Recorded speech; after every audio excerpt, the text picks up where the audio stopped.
बच्चों, देखो आज मैं फिर से आपके लिए लाई हूँ बहुत ही इंटरेस्टिंग बातें और साथ में कहानी। और इस कहानी का नाम क्या है? कहानी सपेरों की। अच्छा, अब ये कहानी सुना कौन रहा है आपकी इस पुस्तक में? इस पुस्तक में ये कहानी सुना रहा है आर्यनाथ नाम का एक आदमी, जिसका नाम है आर्यनाथ। तो मैं हूँ आर्यनाथ, क्योंकि आर्यनाथ ये कहानी सुना रहा है तो वो पहले उसने अपना परिचय दिया है कि कहानी कौन सुना रहा है, कि मैं कौन हूँ। तो मैं हूँ आर्यनाथ। आर्यनाथ ने कहानी कैसे शुरू की, तुम्हें जानकर हैरानी होगी कि मैं ऐसा कुछ कर सकता हूँ जो तुम में से शायद ही कोई कर सकता हो। जानते हो क्या? मैं बीन बजा सकता हूँ। हो गए ना हैरान? हाँ, मैं सांपों को अपनी बीन की धुन पर नचा सकता हूँ। यह कला मैंने अपने लोगों से सीखी है। हमारे लोगों को कालबेलिया कहते हैं। अच्छा बच्चों, कालबेलिया के बारे में आपने कभी सुना है कि कालबेलिया क्या होते हैं? अपने घर में किसी से बातें करते हुए या आपस में कोई बात करते हुए किसी को सुना हो तो मैं भी आपको बता देती हूँ। अगर आपने नहीं सुना तो जो लोग सांपों को पालते हैं, सांपों के लिए सांपों का तमाशा दिखाते हैं। आपने कई बार अगर सड़कों पे एक आध बार, पहले तो बहुत ज्यादा होते थे लेकिन आजकल बहुत कम दिखाई देते हैं, एक पिटारी में कालबेलिया सांप को रखता था जिसे हम सपेरा बोलते हैं, और सपेरा बीन बजाता था और उस पिटारी का ढक्कन उठाता था। तो धीरे धीरे बीन की धुन के साथ साथ सांप बाहर निकलता था और बीन की धुन पर नाचता था। ये सपेरे ऐसे तमाशा दिखाते थे। तो इन सपेरों को, इन लोगों को क्या बोलते हैं? कालबेलिया। ऐसा आर्यनाथ इस कहानी में बता रहे हैं। और आर्यनाथ ने यही बताया है कि मैं वो कर सकता हूँ जिसे सुनकर तुम्हें हैरानी होगी कि मैं बीन बजाकर सांपों को बीन की धुन पर नचा सकता हूँ। मेरे दादा रोशन नाथ जी हमारी जाति में बहुत मशहूर थे, यानी कि आर्यनाथ के दादाजी। क्योंकि कहानी आर्यनाथ सुना रहे हैं तो वो उनके दादा की बात हो रही है। मेरे दादा रोशन नाथ जी हमारी जाति में बहुत मशहूर थे। वे बहुत आसानी से खतरनाक और जहरीले सांपों को पकड़ लेते थे। वे मुझे कई बार अपने बीते दिनों के किस्से अभी भी सुनाते हैं। आओ तुम भी सुनो उनकी कहानी उन्हीं की जुबानी। तो आर्यनाथ के दादाजी रोशन नाथ ने जो किस्से आर्यनाथ को सुनाए, आर्यनाथ वही आपको इस पुस्तक में, इस कहानी में बता रहे हैं। क्या आप में से बच्चों किसी ने सांप देखा है? टीवी पे तो देखा होगा, फिल्मों में देखा होगा। क्या असलियत में भी आपने कहीं सांप देखा है? और अगर देखा है तो आपको सांप देखकर क्या महसूस हुआ? जाहिर सी बात है, हम में से ज्यादातर लोग डरते ही हैं सांप देख के। हमें डर ही लगता है। यह भी कोई पूछने की बात है, लेकिन हो सकता है कोई एक आध बच्चा ऐसा हो, बहुत साहसी बहादुर हो, जिसे डर ना भी लगता हो। तो अब हम यहाँ से आगे चलते हैं। जो आर्यनाथ के दादाजी ने उन्हें किस्से सुनाए थे, यादें दादाजी की। अब वो अपने दादाजी को याद करते हुए, उनके किस्से याद करते हुए वो हमारे साथ वो किस्से बांट रहे हैं। मेरे दादा परदादा सभी सपेरे थे। हमारी जिंदगी सांपों से ही जुड़ी रही। कंधे पर कावड़ जैसी बिटारी लटकाए हम एक गांव से दूसरे गांव घूमते। हम जहां भी जाते हमें देखकर लोगों की भीड़ इकट्ठी हो जाती। फिर हम पिटारी में रखी बांस की टोकरी में से निकालते अपने प्यारे सांप। सांपों का नाश देख लेने के बाद भी लोग वहीं रुके रहते। उन्हें पता होता कि हमारे टिन के डिब्बे में उनके कई रोगों की दवा होगी। ये सभी जड़ी बूटियां हम जंगल से इकट्ठी करते। मैंने भी यह सब अपने दादाजी से सीखा। मुझे अच्छा लगता है जहाँ डॉक्टर नहीं है वहां भी मैं अपनी दवाइयों से कुछ लोगों की मदद कर पाता। दवाइयों के बदले लोग हमें कभी अनाज दे देते तो कभी पैसे। बस इसी तरह गुजर बसर हो जाती। तो यहाँ पे रोशन नाथ जी बता रहे हैं कि उनके दादा परदादा भी सपेरे थे। और सपेरे क्या काम करते हैं? मैंने अभी आपको बताया थोड़ी देर पहले कि सपेरे सांपों को पालते हैं और उनका तमाशा दिखाते हैं। और उस तमाशे में क्या होता है कि वो बीन बजाते हैं और पिटारे से एक सांप निकलता है जो बीन की धुन पर नाचकर दिखाता है। तो रोशननाथ जी के दादा और परदादा भी यही काम करते थे और उन्हीं से रोशननाथ जी ने सीखा और उन्हीं से आर्यनाथ ने। और इसमें अभी हमने जो पढ़ा उसमें ये भी लिखा है कि सांप का तमाशा दिखाने के अलावा सपेरे कुछ जड़ी बूटियां भी रखते हैं जो वो जंगल से ही इकट्ठी करके लाते हैं, जो जिनकी दवाइयां बनती हैं, जो अलग अलग दवाइयों में काम आती हैं, जो जड़ी बूटियां। तो इसीलिए जो लोग तमाशा देखते हैं उनमें से कुछ लोग ये भी जानते हैं कि इनके पास कोई ना कोई दवाई अवश्य होगी। और उन्हें भी अच्छा लगता है, सपेरों को भी, कि अगर डॉक्टर नहीं है तो उनकी जड़ी बूटियों की मदद से या उनकी बनाई हुई दवाइयों की मदद से लोगों की मदद हो जाती है, लोगों का इलाज हो जाता है। और इसी तरीके से दवाइयों के बदले उन्हें पैसे भी मिल जाते हैं, या कभी लोग पैसे ना देकर उन्हें अनाज भी देते हैं, जैसे गेहूं चावल। तो इससे उनका भी काम चल जाता है, उनकी भी गुसर बसर हो जाती है। तो आगे चले। कई बार मुझे ऐसे घरों में भी बुलाया जाता जहां किसी को सांप ने काटा हो। तब मैं सांप के डंक के निशान से यह जानने की कोशिश करता कि किस सांप ने काटा है। उसे मैं सांप के काटने की दवा देता, पर मैं हमेशा समय पर नहीं पहुंच पाया हूँ।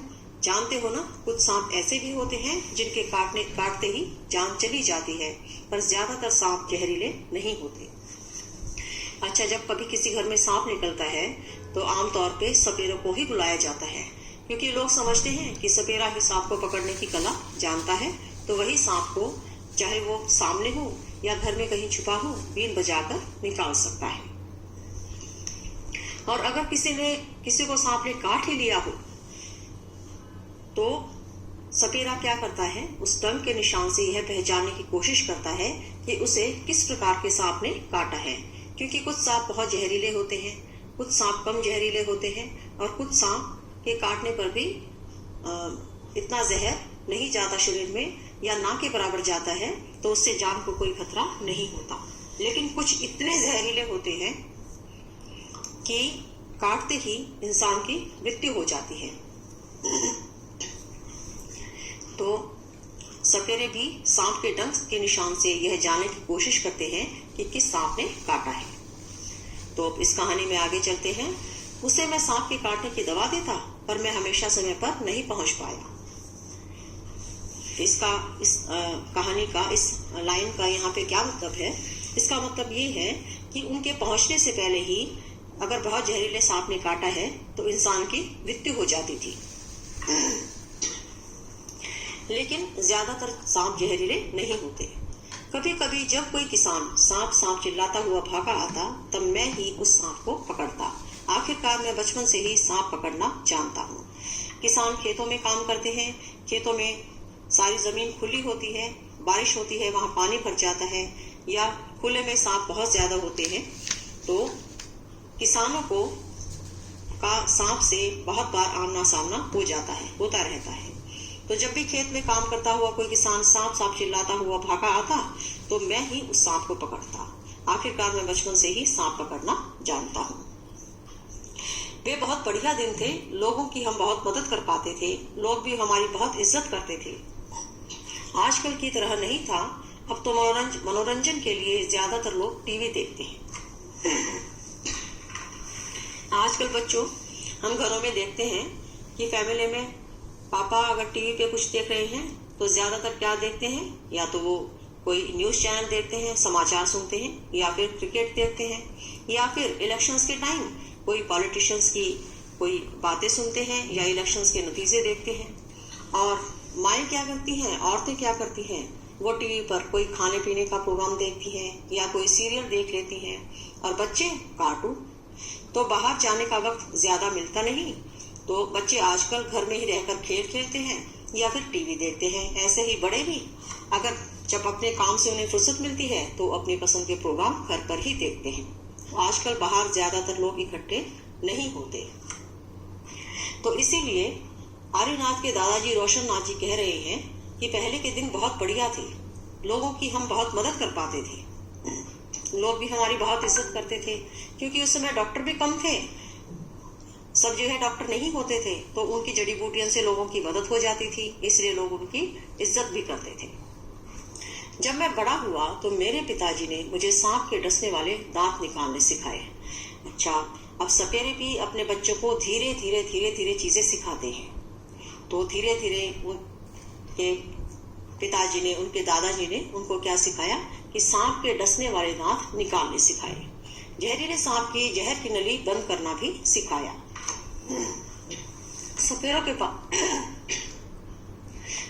के पास जो सांप होते हैं उनके जहरीले दांत निकाल दिए जाते हैं ताकि वो किसी को डसे तो उसको नुकसान ना हो, उसके अंदर जहर ना जाए। तो जितने भी सांप पालतू होते हैं जिनका तमाशा दिखाया जाता है, उन सब के दांत सपेरों द्वारा निकाल दिए जाते हैं और ये सब उनके बच्चों को, उनके परिवार में सभी को सिखाया जाता है जो भी ये काम करते हैं। तो जहरीले सांप की जहर की नली बंद करना भी सिखाया। अब बच्चों ये बताओ, तुमने रोशन नाथ जी के किस्से सुने जो उन्होंने बताया कि वो बचपन में अपने पिताजी से सीखकर बाद में तमाशा दिखाने लगे। तो अब आप ये बताइए कि क्या तुमने कभी किसी को बीन बजाते देखा है, कहाँ? दूसरा, क्या तुमने कभी सांप देखा है, कहाँ? क्या तुम्हें उससे डर लगा, क्यों? तुम्हें लगता है सभी सांप जहरीले होते हैं? तुमने पिछले पाठ में पढ़ा कि सांप के बाहरी कान नहीं होते। सोचो, क्या वह बीन की धुन सुन पाता होगा या फिर बीन के हिलने से ही वह नाचता होगा? तो ये सारे प्रश्न जो अभी मैंने आपके सामने पढ़े हैं, ये बहुत ही आसान है, तो इनके उत्तर आप अपनी कॉपी में लिखें, क्योंकि ये आपके अपने अलग अलग अनुभव हैं। हो सकता है किसी बच्चे ने सांप नहीं देखा हो, किसी ने देखा हो सकता है किसी ने सपेरे को बीन बजाते देखा हो, किसी ने नहीं देखा हो, किसी बच्चे को डर लगा हो या ना लगा हो। और अभी मैंने ऊपर बताया, इस पाठ में पहले लिखा है कि सभी सांप जहरीले नहीं होते, कुछ बहुत ज्यादा जहरीले होते हैं, कुछ कम जहरीले होते हैं। और बच्चों, इससे पहले वाले पाठ में मैंने आपसे जीव जंतुओं के बारे में, पशु पक्षियों के बारे में चर्चा की थी। उनमें कानों का भी जिक्र आया था कि कौन से ऐसे जानवर हैं, जीव जंतु हैं, पशु पक्षी हैं जिनके बाहरी कान नहीं होते। तो उनमें सांप के बारे में भी आपको बताया गया था, अगर आपको याद हो तो आप अब ये बताइए, अगर सांप के बाहरी कान नहीं होते तो क्या वो सांप बीन की धुन सुन पाता है या फिर बीन के हिलने से ही वह नाचता है? अब ये भी एक बहुत बड़ी बात है कि अगर सांप को सुनाई नहीं देता तो बीन की धुन पे कैसे नाचता है। इसके बारे में शायद आगे आपको बताएंगे। अब हम क्या करें? आर्यनाथ, तुम्हारे पिताजी बहुत छोटी उम्र से ही मेरे साथ गांव-गांव घूमा करते थे। उन्होंने बीन बजाना अपने आप ही सीख लिया था। आज की सोचूं तो बहुत परेशानी होती है। सरकार ने कानून बना दिया है कि न तो कोई जंगली जानवर को पकड़ सकता है और न ही उन्हें अपने पास रख सकता है। कुछ लोग जानवरों को मारते हैं और उनकी खाल ऊंचे दामों में बेचते हैं, इसीलिए ऐसा कानून बनाया गया। पर ऐसे कानून बनाने से हमारी रोजी रोटी का क्या होगा? हम सपेरों ने कभी भी सांपों को नहीं मारा, न ही कभी उनकी खाल बेची। अब क्योंकि उन्होंने पुरानी बातें की कि पुराने दिन बहुत अच्छे थे, लोग हमारा तमाशा देखते थे और हमारा काम चल जाता था। लेकिन हमने पिछले पाठ में इस बारे में भी बताया था कि अब जंगली जानवरों को या जीव जंतुओं को उनका शिकार करना, उनको पकड़ना, उनको पालना मना है। इसका कारण है कि सरकार उनका संरक्षण करना चाहती है, उन्हें विलुप्त होने से बचाना चाहती है। क्योंकि जब कोई भी काम किया जाता है तो उस काम के साथ साथ उसके नुकसान वाले काम भी शुरू हो जाते हैं। जैसे मान लीजिए सांप पालते हैं, सपेरे का काम है सांप पालना, लेकिन कुछ लोग सांप को क्यों मार देते हैं? उसके जहर के लिए, उसकी खाल के लिए। कारण, क्योंकि ये सभी बहुत महंगी बिकती है। अब आप सोचेंगे सांप का जहर किस काम आता है? तो सांप का जहर, तो आपको हैरानी होगी कि कैंसर नाम की बीमारी जो बहुत ही खतरनाक है, उसका इलाज करने के लिए भी सांप के जहर से दवाई बनाई जाती है। तो इसीलिए जो सपेरे हैं वो क्यों परेशान हो गए, क्योंकि सरकार ने कानून बना दिया कि ना तो कोई जंगली जानवर को पकड़ सकता है, ना ही उन्हें अपने पास रख सकता है। तो इससे क्या हुआ, सपेरे मुश्किल में आ गए, क्योंकि उनका तो यही काम था, यही उनकी रोजी रोटी थी। अब वो कहते हैं सपेरे कि हमने तो कभी जानवरों को मारा नहीं, हमने सांपों को नहीं मारा, हमने ना ही उनकी खाल बेची है, ना ही उनका जहर बेचा है, हम तो सिर्फ उनको पालते हैं और अपना रोजगार कमाते हैं। तो अब हमारा क्या होगा, क्योंकि सरकार ने तो प्रतिबंध लगा दिया है। और कुछ लोग कहते हैं कि हम सांपों को बुरी हालत में रखते हैं। अब सपेरे कहते हैं कि हम तो सांपों को बहुत अच्छे से रखते हैं, हम चाहते तो हम भी सांपों को मारकर खूब पैसा कमा सकते थे, तब हमारी जिंदगी इतनी मुश्किल भरी ना होती। सांपों को मारने की बात तो दूर, ये तो हमारी पूंजी है जो हम अपनी आने वाली पीढ़ी को सौंपते हैं। सांपों को तो हम अपनी बेटियों को शादी में तोहफे के रूप में भी देते हैं। हमारे कालबेलिया अनाज में भी सांप जैसी मुद्राएं होती हैं। अब सपेरे कहते हैं कि सरकार ने तो प्रतिबंध लगा दिया क्योंकि सांपों की रक्षा की जा सके, लेकिन हमने तो सांपों को ना कभी मारा है और ना कभी सांपों को परेशान किया है। हम तो सांपों को बहुत प्यार से रखते हैं, उन्हें पालते हैं और अपने बच्चों को या आपस में अपने समाज में हम सांपों को तोहफे में भी देते हैं। और क्योंकि इनकी प्रजाति, सपेरों की प्रजाति को कालबेलिया बोलते हैं, तो कालबेलिया जब नाचते हैं तो उनके नाच में मुद्राएं भी सांप जैसी ही होती हैं। अच्छा बच्चों, इसमें दिखाया गया है, अगर मुमकिन हो तो चित्रों की सहायता से बच्चों को सांप के डसने वाले दांत, जहर की थैली और उसे निकालने के तरीके के बारे में बताया जा सकता है। तो ये भी अगर संभव हुआ तो आगे आपको बताने की कोशिश करेंगे। आर्यनाथ, तुम्हें अपने लिए अलग तरह की जिंदगी सोचनी पड़ेगी। तुम भी अपने पिताजी की तरह बीन बजाने में माहिर हो। तुम अपने साथियों के साथ मिलकर एक बीन पार्टी बनाकर लोगों का मनोरंजन कर सकते हो, पर तुम पीढ़ियों से मिले सांपों के इस ज्ञान को व्यर्थ न गंवाना। अब ये बात क्योंकि आर्यनाथ ने तो अपने दादाजी के समय की बात बताई कि उस समय तो उनका व्यवसाय बहुत अच्छा चलता था, लेकिन जब आर्यनाथ का समय है, जब सरकार ने प्रतिबंध लगाया है जंगली जानवरों को पकड़ने पे, उनको पालने पे, तब अब सपेरों को अपने पालन पोषण के लिए, अपने रोजगार को चलाने के लिए कुछ और तो काम करना पड़ेगा ना। तो अब आर्यनाथ को कहा गया है कि तुम्हें अपने लिए अलग तरह की जिंदगी सोचनी पड़ेगी, क्योंकि अब रोजगार कमाना है तो सांप का तमाशा तो नहीं दिखा सकते। तो अब क्या करें? अब ये कर सकते हैं, क्योंकि बीन बजानी आती है तो तुम बीन बजा के लोगों का मनोरंजन कर सकते हो, अपनी एक पार्टी बना सकते हो। जैसे शादियों में बैंड वाले होते हैं, उसमें कई लोग होते हैं जो इकट्ठे होकर बैंड बजाते हैं या शहनाई बजाते हैं या संगीत सुनाते हैं। इसी तरीके से एक बीन पार्टी बनाई जा सकती है जो लोगों का मनोरंजन कर सकती है, क्योंकि ये पीढ़ियों का ज्ञान है। पीढ़ियों का ज्ञान का क्या मतलब है कि बच्चे को अपने पिता से मिला, उनके पिता को उनके पिता से मिला, उनके पिता को उनके पिता से मिला, तो ऐसे पीढ़ी दर पीढ़ी ये ज्ञान इन्होंने सीखा है।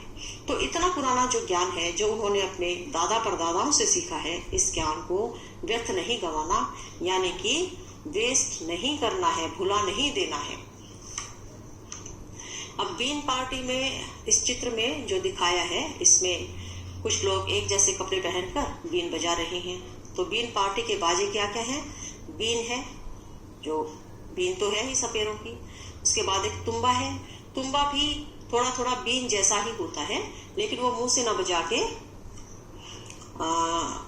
हाथ से बजाया जाता है, या फिर बीन की तरह ही शायद मुंह से बजाया जाता हो, लेकिन तुम्बा भी थोड़ा दिखने में बीन जैसा ही होता है। उसके बाद खंजरी और ढोल। ढोल के अलावा बाकी तीनों बाजे सूखी लौकी से बनाए जाते हैं। अब आप देखिए, ढोल तो हम दोनों तरफ से बजाते हैं। ढोल तो आपने ढोलक वाले को कई बार देखा होगा, क्योंकि शादियों में भी ढोल पे बहुत लोग नाचते हैं, या कोई और त्योहार हो, होली पे हो, तो ढोल वाले आमतौर पर हमारे घरों के सामने ढोल बजाते हैं। तो हम सभी ने ढोल देखा है। लेकिन बीन, तुम्बा और खंजरी, ये तीनों चीजें लौकी से बनाए जाते हैं। अब आप कहेंगे लौकी से कैसे बनाए जाते हैं? लौकी तो लंबी होती है, लेकिन बच्चों एक लौकी गोल भी होती है जो तुम्बे जैसी दिखती है, उसी को बोलते हैं तुम्बा, बीन और खंजरी। तुम शहरों और गांवों के बच्चों को बताना कि सांपों से न तो डरने की जरूरत है और ना ही नफरत करने की।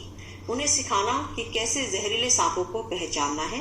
उन्हें यह भी बताना कि सांप तो किसान के दोस्त हैं, सांप न हो तो खेतों में फसलों को चूहों से कौन बचाएगा। अब आर्यनाथ ने ये कहा है कि शहरों और गांव के बच्चों को ये बताना चाहिए कि सांपों से डरने की जरूरत नहीं है और ना ही उनसे घृणा करने की।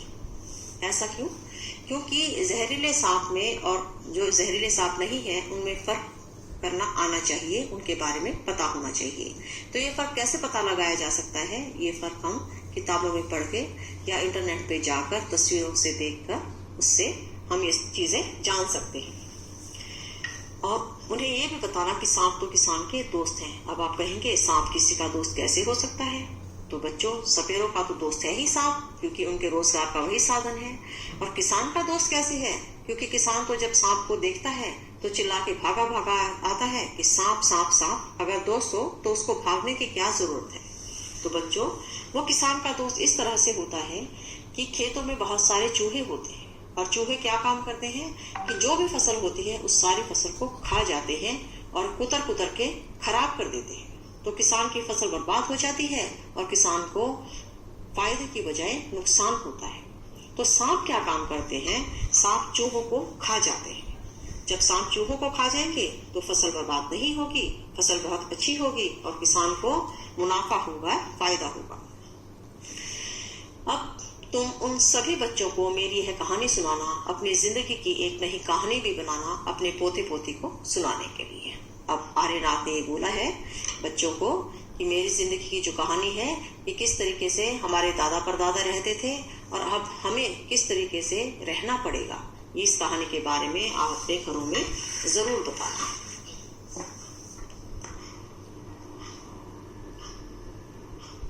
अच्छा बच्चों, इस कहानी को पढ़ के और हमने पीछे जो एक जानवरों के ऊपर एक पाठ पढ़ा था, अब ये पाठ पढ़ के आपको क्या समझ आया?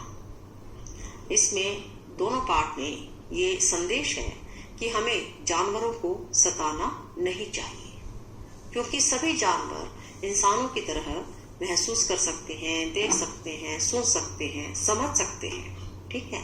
क्यों? जैसे इंसानों को दर्द होता है, इंसान को कोई परेशान करे हमें परेशानी होती है, इसी तरीके से जानवरों को भी परेशानी होती है। लेकिन कुछ लोग, कुछ बच्चे, खासकर बच्चे बहुत शरारती होते हैं।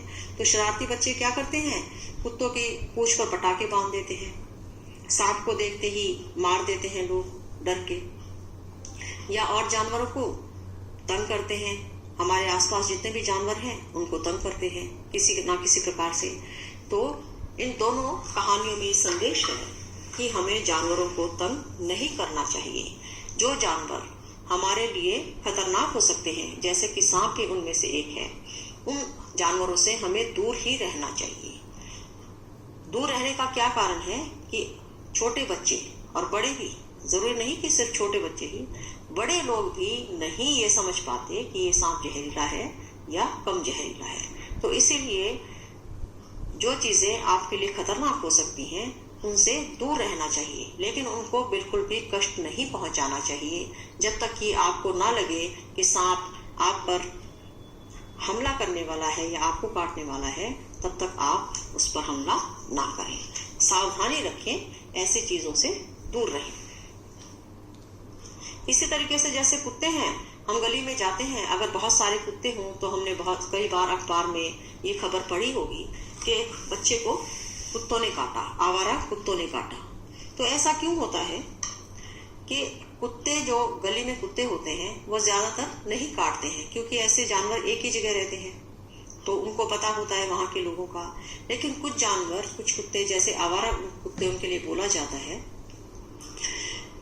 झुंड में जब कोई भी जानवर इकट्ठा हो जाता है, जैसे मान लीजिए 5-6 कुत्ते इकट्ठे हो गए, वहां पे उन्होंने अकेले किसी बच्चे को देखा या अकेले इंसान को देखा, तो कुत्ते क्या करते हैं, उसके ऊपर हमला कर देते हैं, उसको काट लेते हैं। तो सभी बच्चों को, सभी लोगों को सावधान रहना चाहिए कि जो गली में जानवर कुत्ते हैं, जब आप अपनी जगह से बाहर निकलते हैं, जो कुत्ते आप उनको रोज नहीं देखते, आपकी गली के नहीं है, कहीं बाहर जाते हैं, तो हमेशा हाथ में छड़ी लेके जाएं या किसी के साथ जाएं। अकेले ऐसी जगह बिल्कुल ना जाएं जहां पर बहुत सारे कुत्ते हों या जहां पर आप अकेले पड़ जाएं जानवरों के बीच में। जानवरों से सावधान भी रहना चाहिए और जानवरों को परेशान भी नहीं करना चाहिए। अब आपने अपनी कॉपी में लिखना है, क्या तुमने कभी जानवरों के खेल या नाच होते देखे हैं, जैसे सर्कस में, सड़क पर या पार्क में? कब और कहाँ देखा? अब बच्चों आप ये बताइए कि आप स्कूल भी जाते हैं, आप अपने माता पिता के साथ कोई मेला देखने भी जाते हैं, कोई सर्कस देखने भी कभी गए होंगे, तो आपने क्या कभी जानवरों के खेल देखे हैं? अब जानवरों के खेल तो आजकल डॉग शो बहुत ज्यादा होते हैं जो टीवी पर भी दिखाए जाते हैं, जिनके बारे में खबर भी आती है कि उस कुत्ते ने इनाम जीता, वो कुत्ता इतना महंगा बिका या इतना महंगा खरीदा गया, या उसने इतने अच्छे वो करतब दिखाए कुत्ते ने। तो इसी तरीके से जब हम सर्कस पे जाते हैं, सर्कस में जंगली जानवर होते हैं, तो जंगली जानवरों के भी क्या खेल दिखाए जाते हैं कि हाथी को ऊपर चढ़वा दिया जाता है स्टूल पे, या हाथी गेंद से खेल रहा है, या हाथी एक पहिए की साइकिल चला रहा है, या शेर से करतब कराए जा रहे हैं, या और भी जो जंगली जानवर सर्कस में होते हैं उनसे करतब कराए जाते हैं।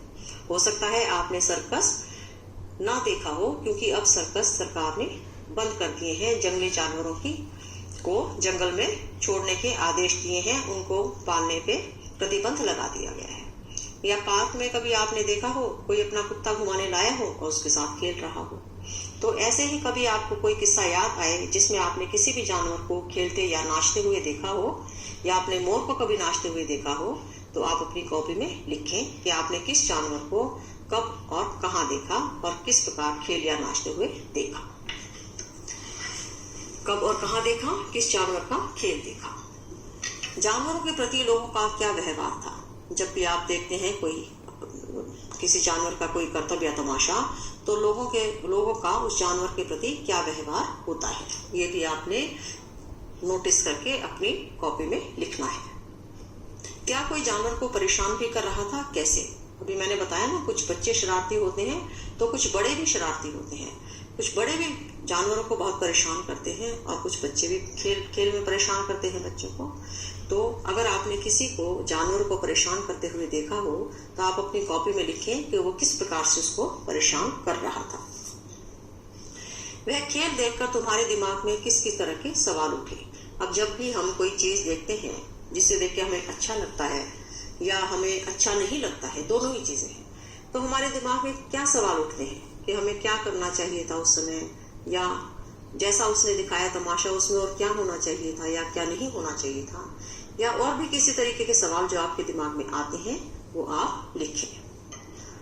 मान लो तुम एक जानवर हो जो कैद में है, अब तुम इन वाक्यों को पूरा करो। अब इस चित्र में दिखाया गया है एक शेर को एक पिंजरे में बंद है, यानी कि कैद है।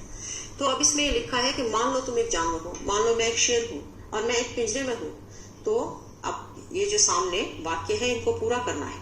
मुझे डर लगता है जब, मान लो मैं पिंजरे में बैठा हूँ, तो मुझे कब डर लगेगा अगर मैं पिंजरे में हूँ? तो मुझे डर लगता है जब कोई इंसान मेरे पास आता है। तो मुझे डर क्यों लगता है? मुझे समझ नहीं आता वो मेरे साथ क्या व्यवहार करेगा, वो मेरे पास क्यों आया है, क्योंकि उसी ने मुझे पिंजरे में डाला है। दूसरा है, ये उत्तर आपने खुद सोच के लिखना है। मैं सिर्फ उदाहरण देकर आपको बता रही हूँ कि अगर मैं पिंजरे में होती तो मुझे डर कब लगता।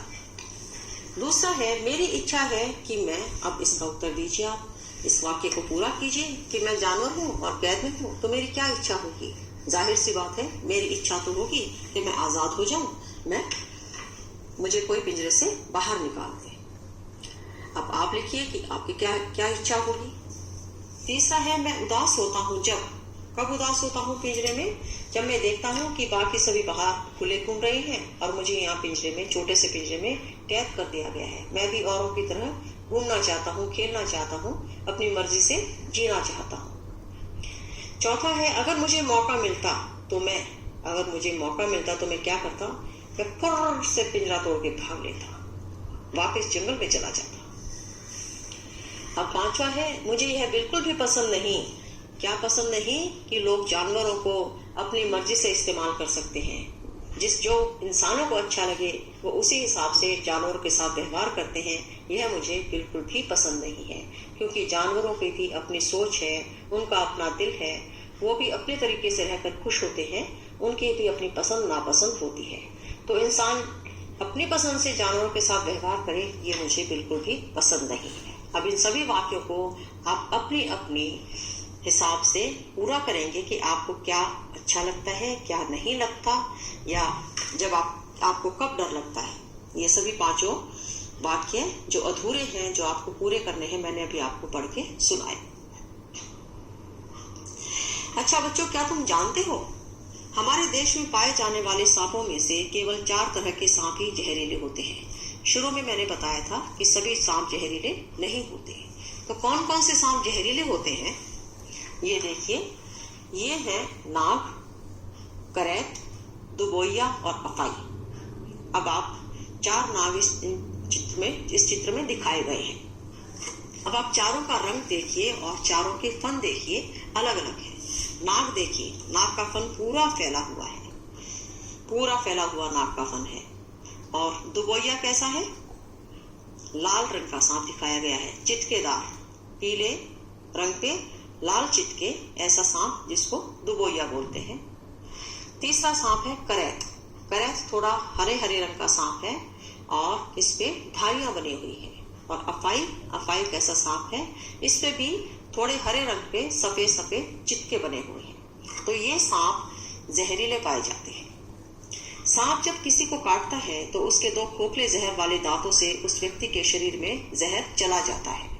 तो सांप जब काटता है तो मनुष्य के शरीर में जहर कैसे जाता है, या जिसको काटता है उसके शरीर में जहर कैसे जाता है?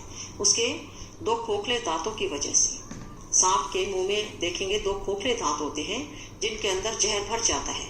उसमें पोटली जैसी होती है, वो पोटली जहर की भर जाती है और जब वो मनुष्य के शरीर में दांत काटता है तो वो पोटली मनुष्य के शरीर के अंदर दांतों के द्वारा, दांतों के जरिए खाली हो जाती है। ठीक वैसे ही जैसे इंजेक्शन में दवाई भर के बच्चों को लगाई जाती है, तो वो जैसे ही हम इंजेक्शन को पीछे से दबाते हैं तो दवाई अंदर चली जाती है। सांप का ये काम सांप के दांत करते हैं। जैसे ही दांत मनुष्य के शरीर में जाते हैं, पीछे की पोटली में जो जहर होता है वो सारा जहर मनुष्य के शरीर में उन दांतों के द्वारा आ जाता है।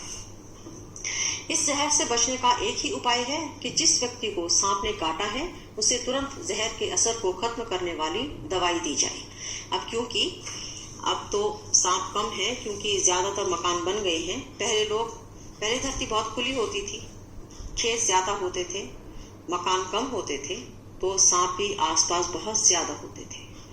लेकिन दवाइयाँ पहले क्या होती थी, जो सपेरे जड़ी बूटी रखते थे, इतनी दवाइयाँ आमतौर पर उपलब्ध नहीं थी जैसे कि आज केमिस्ट की दुकान पे या हॉस्पिटल्स में या डिस्पेंसरीज में। हमारे आसपास जो छोटी से छोटी चिकित्सा की इकाई है, वहां पर सांप के असर को खत्म करने वाली दवाई आराम से मिल जाती है। तो जब किसी व्यक्ति को सांप काटे तो तुरंत उसे वो जहर के असर खत्म करने वाली दवाई दी जाती है। यह सीरम सांप के जहर से ही बनाया जाता है और सभी सरकारी स्वास्थ्य केंद्रों में मिलता है। तो अब आप देखिए, पहले हमने बात की थी कि सांप का जहर किस काम आता है।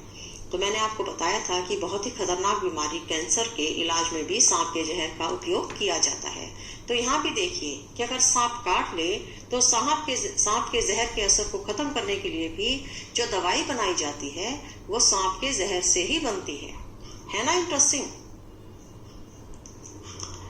अब आप अपनी कॉपी में लिखिए, सपेरों के अलावा और कौन कौन से लोग अपनी रोजी रोटी के लिए जानवरों पर निर्भर होते हैं। ये तो बहुत आसान है। अब देखिए, किसान बैलों पर निर्भर होता है। अब तो ट्रैक्टर आ गए हैं खेत जोतने के लिए, है ना? लेकिन पहले तो बैल ही होते थे जो किसान का बहुत सारा काम करते थे, जो हल जोतते थे। अगर कुएं से पानी निकालना होता था तो रहट से पानी निकालने के लिए वहां भी बैल काम आते थे।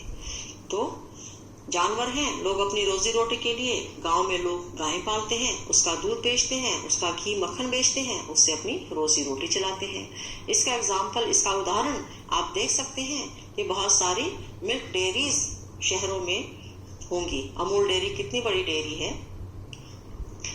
तो इस तरीके से लोग दूध को ही अपना रोजगार बनाते हैं। तो बहुत से जानवर हैं जो लोगों की रोजी रोटी का साधन है। कुछ लोग बकरी भी पालते हैं, कुछ लोग मुर्गियां भी पालते हैं।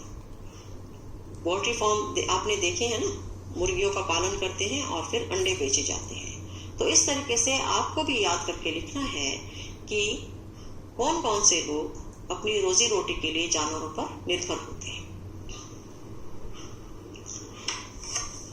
अब है एक सर्वे जानवर पालने वालों का। ये सर्वे आप लोगों ने करना है। ये सर्वे कैसे करना है? अपने स्कूल या घर के आसपास कुछ ऐसे लोगों से बात करो जिन्होंने अपनी रोजी रोटी के लिए कोई जानवर पाला हो, जैसे तांगे के लिए घोड़ा, अंडों के लिए मुर्गियां आदि। अब आपने घोड़ा भी देखा होगा। घोड़ा आपने तांगे में जुता हुआ देखा होगा कि तांगे में घोड़ा लगा होता है और उस पर सवारी बैठती है और सवारी को उनके घर छोड़ दिया जाता है और उसके पैसे देते हैं। अब तो तांगे बहुत कम हो गए हैं, लेकिन बच्चों आप अपने माता पिता से पूछेंगे तो उनके समय में तांगों का बहुत चलन था। पहले कहीं आने जाने के लिए तांगों का बहुत ज्यादा प्रयोग किया जाता था। आपने पुरानी फिल्में देखी होंगी, अगर आपको याद हो, आपने अगर शोले फिल्म देखी है तो उसमें तांगे को बहुत बड़ा रोल दिया गया है। जो घोड़ी है उसमें धन्नो, उसको बहुत बड़ा रोल दिया गया है। और अब अगर आप देखें, अगर तांगे नहीं देखे तो आप देखेंगे जो शादियां होती हैं तो शादी में दूल्हे मियाँ किस पर बैठते हैं? घोड़ी के ऊपर। तो वो भी एक रोजगार का साधन है। दूसरा है अंडों के लिए मुर्गियां। जाहिर सी बात है, पोल्ट्री फार्म तो आप सभी जानते होंगे और ज्यादातर लोग जो अंडे खाते हैं तो उनको पता ही है कि मुर्गियां कितना बड़ा रोजगार का साधन है। और आपने सर्वे करना है, उन लोगों से मिलना है जिनके पास जानवर है। तो आपने पूछना है कि कौन सा जानवर है, उस जानवर का नाम पता करना है। कितने जानवर पाले हैं, एक जानवर है या कई प्रकार के जानवर पाले हुए हैं, या एक ही जानवर को बहुत सारी संख्या में पाला हुआ है। तीसरा है, क्या जानवरों को रखने के लिए अलग जगह है। अब जैसे मान लीजिए पालतू गाय या भैंसे हैं या बकरी हैं जो घरों में होती है, तो गांव में लोग क्या करते हैं कि एक तरफ उनके रहने का घर होता है और एक ही तरफ गाय भैंसे बांध दी जाती हैं। तो क्या सब जगह ऐसा है? आपने लोगों से मिलकर बात करनी है कि कितने लोगों ने जानवरों को अलग जगह दे रखी है और कितने लोगों ने अपने घर में ही जगह दे रखी है। बच्चों जब आप ये काम करेंगे तो आपको बहुत बहुत अच्छा लगेगा। फिर उनकी देखभाल कौन करता है? अब उनकी देखभाल करने के लिए जिन्होंने उसको पाला है वही करते हैं, या उन्होंने काम करने के लिए कोई नौकर रखा हुआ है। मान लीजिए पशु एक है, एक या दो हैं, तो हो सकता है घर के लोग भी उसको संभाल सकते हैं, देखभाल कर सकते हैं। और अगर ज्यादा है तो उसके लिए फिर काम करने वाले की सहायता भी लेनी पड़ती है, कोई नौकर भी रखने पड़ सकते हैं।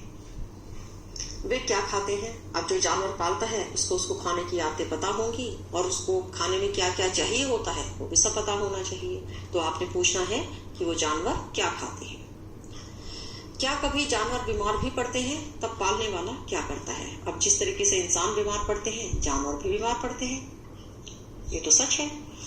तो अब हो सकता है हमें ना पता हो कि जानवर जब बीमार पड़ते हैं तो उनका इलाज कैसे किया जाता है, लेकिन जो उस जानवर को पालता है उसको पता होता है, या उसको धीरे धीरे पता लग जाता है कि बीमार पड़ने पर उसका इलाज कैसे करना है। तो इसका ये प्रश्न है, क्या कभी जानवर बीमार भी पड़ते हैं? तब पालने वाला क्या करता है? तो ये सभी सर्वे करने हैं, आपने इन प्रश्नों का उत्तर देना है। इसी तरह अपने मन से और भी प्रश्न पूछो। जानवरों से मिलने के बाद, जानवरों के तमाशे देखने के बाद, उनके बारे में कुछ पढ़ने के बाद, जानने समझने के बाद, या उन लोगों से मिलने के बाद जिन्होंने जानवर पाले हैं, अगर आपके मन में कोई और भी प्रश्न आता है, जैसे छोटे बच्चों को कुत्ते बहुत पसंद हैं, जिन बच्चों के घरों में कुत्ते नहीं होते वो ज्यादातर अपने माता पिता को बहुत परेशान करते हैं कि हमें भी कुत्ता पालना है, हमें भी कुत्ता पालना है। तो इसी तरीके से उनको बहुत अच्छा लगता है दूसरों के कुत्तों को खेलते हुए या पार्क में घूमते हुए, तो वो भी चाहते हैं कि वो कुत्ता पाले। तो आपके मन में और भी कोई प्रश्न हो तो भी आप पूछें और अपनी कॉपी पर लिखें। अपने इस सर्वे की रिपोर्ट तैयार करो और कक्षा में पढ़कर सुनाओ। तो ये जितने भी प्रश्न आपको बताए गए हैं, ये सभी आप लोगों से मिलकर इनके उत्तर पता कीजिए और अपने कक्षा में पढ़कर सुनाइए। अब बनाइए एक अनोखी कठपुतली। बनाओ एक अनोखी कठपुतली।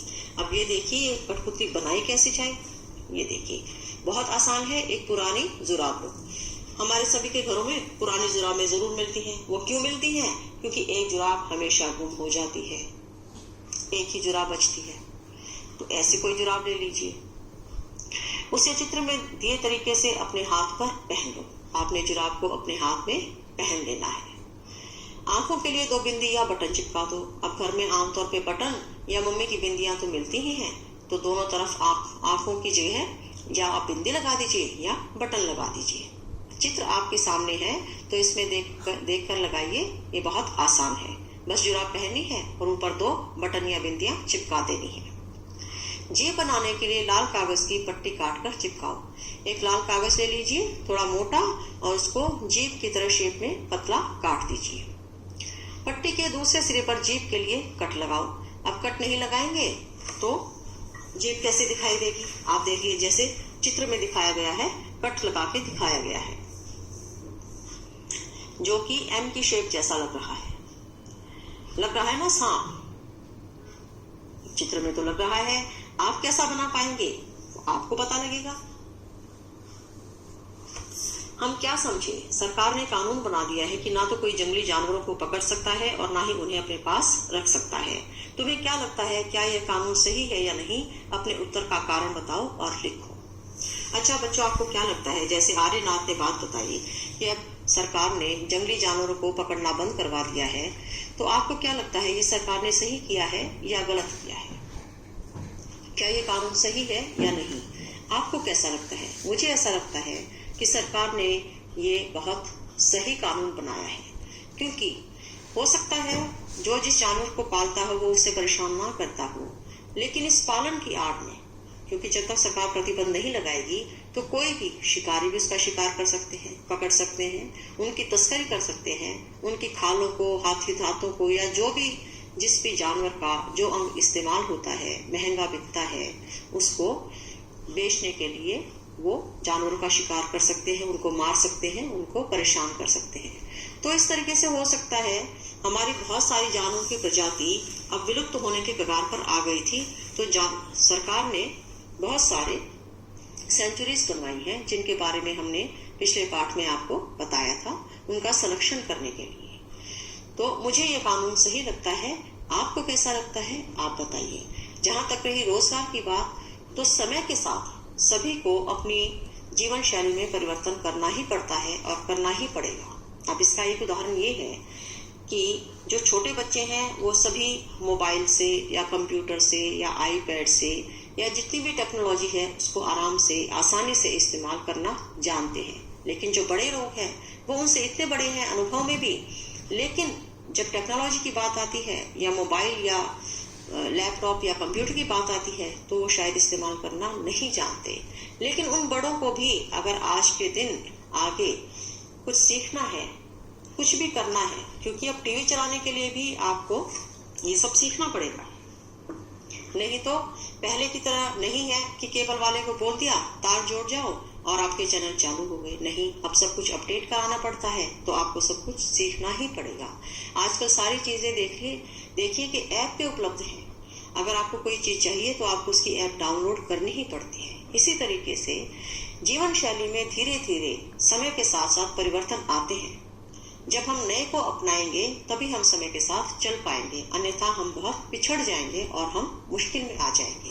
इसी तरीके से जानवरों का पालन, उनका संरक्षण बहुत आवश्यक है।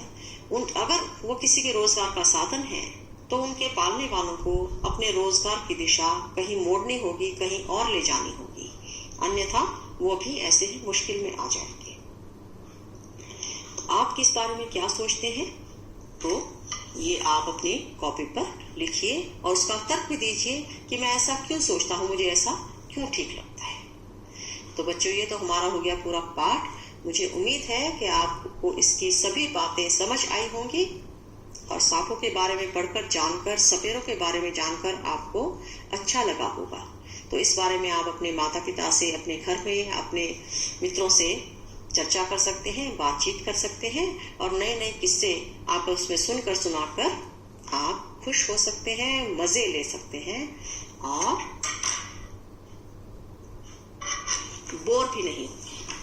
ठीक है, तो आज का हमारा पाठ पूरा हुआ। अगले पाठ के लिए फिर मिलते हैं। Bye bye.